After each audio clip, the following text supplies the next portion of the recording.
D'accord, merci. Bonjour tout le monde.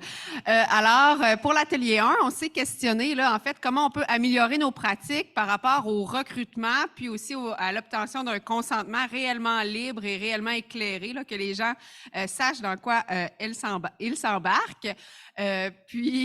Donc, avec les participants, on s'est mis dans une situation catastrophe qui nous a quand même dérangés, je vous dirais. C'était une situation fictive, je veux rassurer les gens qui n'étaient pas certains.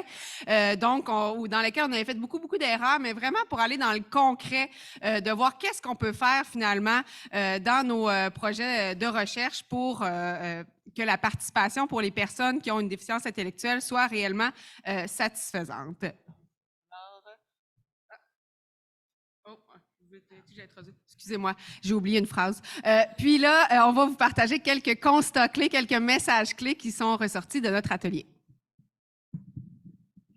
En fait, on voulait, ce qui est important dans le recrutement puis dans le consentement, c'est de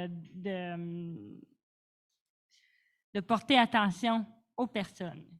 Voilà. Donc, ça peut sembler tout simple, porter attention aux personnes, mais qu'est-ce que ça veut dire? Bien, ça veut dire de prendre le temps, de bien les connaître, de savoir c'est quoi les moyens de transport qu'ils doivent utiliser pour venir, par exemple, au lieu de l'entrevue, de simplifier aussi les informations, d'utiliser un format qui soit adapté pour que ce soit accessible pour les personnes, aussi, si on s'adresse à la personne, de s'assurer de sa compréhension, de regarder les petits points d'interrogation dans le visage de la personne pour s'assurer d'utiliser d'autres termes, par exemple des synonymes pour que ce soit clair et accessible. Donc, de se questionner aussi à savoir si on a bien fait notre travail comme chercheur pour rendre l'information accessible. Donc, ça, c'est vraiment important. Puis, je pense que c'est un questionnement qu'on doit constamment se poser là, tout au long du projet de recherche.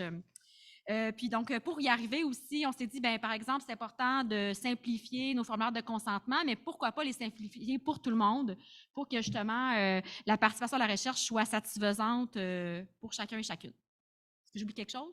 Non? C'est bon, voilà. Merci beaucoup.